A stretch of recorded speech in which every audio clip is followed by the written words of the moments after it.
Wyoming is called the equality state. And it's because no other state in the Union gives us a chance to ask the question so directly, that where is the equality? So one of the things I would love people to do is turn to the girls and women in their lives and ask them the question, what was it like for you today in Wyoming as a girl or as a woman? I was introduced to the Our Family's Our Future Climb Wyoming program, and I chose to do the industrial maintenance program there, and it was at a school, LCCC, and we did a lot of hydraulics and electricity and plumbing and mechanics, and then they helped us to get jobs. And I chose the industrial maintenance program because I like to be outside and I like to do work with my hands. People always told me, that I couldn't do stuff like this.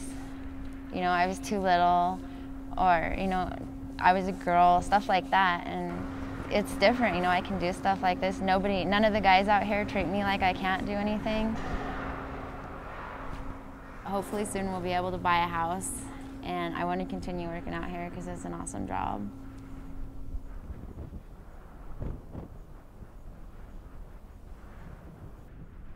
There's something about women in the West, I guess the shared experiences and maybe the shared values. Women in the West seem to be real resilient. If I had to pick out something, say one or two words to define them, I'd say they're resourceful and they're resilient, and that maybe they get those traits from their mothers and their grandmothers who made a life here where it wasn't easy.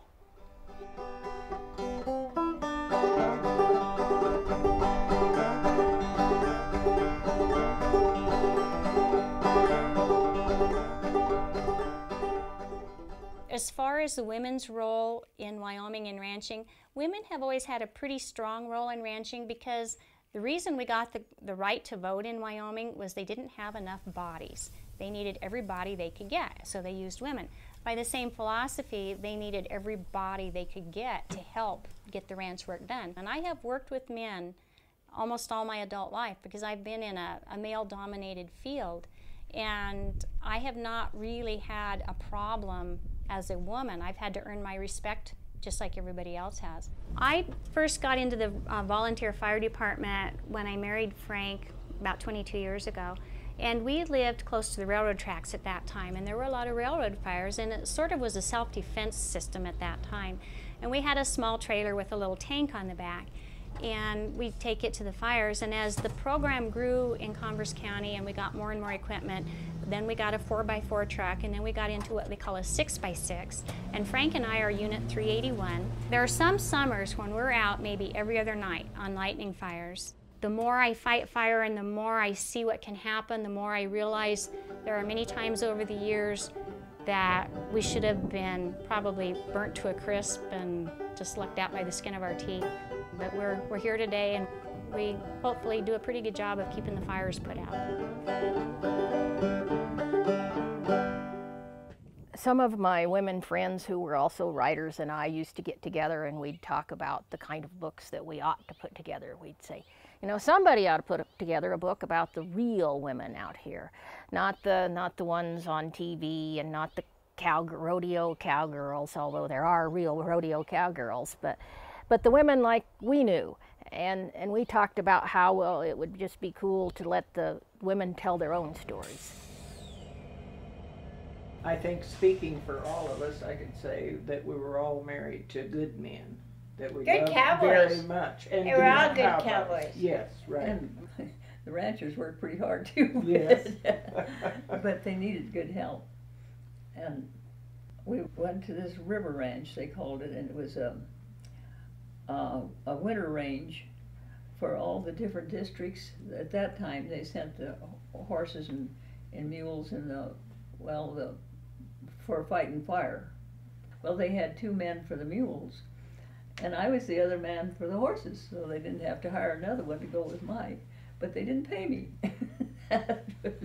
They didn't pay you? Oh no, because they didn't hire women. They didn't, for that kind of stuff anywhere really.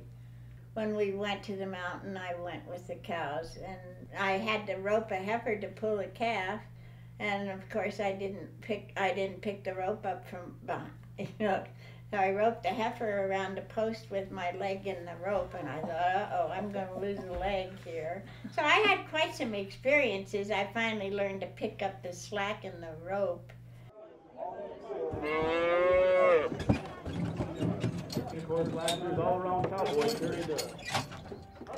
The women's stories have been quieter and not heard as often. They're not as flashy.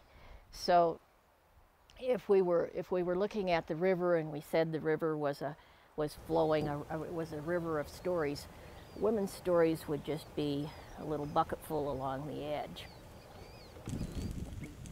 We started off with your classic row crops, sugar beets, barley, alfalfa, and so forth. And my husband's also a very good businessman, and he said, this is not, penning out, and decided to go into livestock, and not only livestock, but organic beef. We had to have no pesticides and no fertilizers on our land for 3 years before it was certified organic. And, I know that our cows they're very happy cows. They're not confined at all. It's free range, free choice. So they live a good life, and that feels really good to me.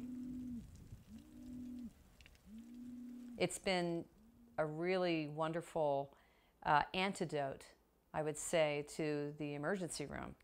My shifts in the emergency room, I think to a layperson would sound like torture because they're 24 hours in length. Don't worry, I'm not up for the full 24 hours. We do get some rest, and by the end, by the time you get off work at 7 o'clock the next morning, there's a certain amount of stress. You're ready to go home, and just driving, up, Hart Mountain and driving to the farm, it's like just the stress and the worry of the emergency room, it passes from me within 5 minutes after arriving here.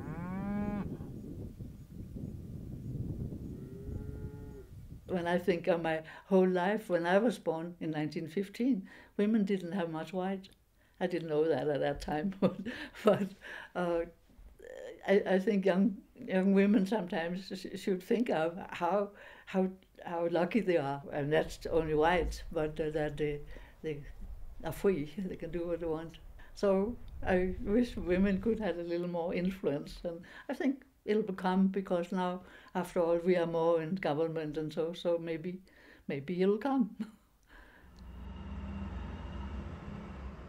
The problem with most women deciding what they want to do is finding a role model and seeing that it can be done by women. I'm around the law school or younger women lawyers that it helps, hopefully helps them to see women in this position, women being able to accomplish whatever they choose to in their profession, and hopefully as there are more of us in these kinds of positions, it will encourage them to think about themselves and picture themselves in these same jobs. I had been involved in student council in middle school and on the high school level. However, when I was a junior in high school, I ran for the Wyoming Association of Student Council's president. This is an organization comprised of about 64 student councils in the state, and I'm so eager to work with our government and to have an impact on others, because I feel that in Wyoming we also have a duty. Being a small population, we have so many opportunities, and we also have a duty to give back to the state and to return with gratitude so many of those opportunities that we've been given. I do wish to represent Wyoming and to serve as an ambassador for its ideas and its wonderful core values and that somewhat agricultural and rural ranching perspective, and to look forward with hope toward Wyoming's future. As far as I can remember, I lived here with my grandmother and grandfather during the school year. Since then, I've been wanting to be a doctor, so this was like in 2000, and 7 years later, I still have that dream of becoming a doctor. And I know, like, not a lot of kids have that dream. Usually they change, like, they see things as they grow, and they're like, oh, I want to be that instead, and I want to be that. So I do have those doubts, but I'm still sticking with wanting to be a doctor. And so that is when I really start focusing on school and trying to get good grades. And it went through all the high school, and in high school I enrolled in an upper BAL program through the University of Wyoming, and that also helped me with college. They went into a little more about college, and what was good about that is they didn't just stick to University of Wyoming. They said you could go any college you wanted, and so they started helping me with the different colleges I wanted to be going to, and I figured the one I wanted to go to was Dartmouth College in New Hampshire, and so they really helped me through that, trying to find information and knowing like what to do. And so from that I've just kept my grades up and been really involved in my community and helping others, and I think I'm really proud of myself for sticking to it.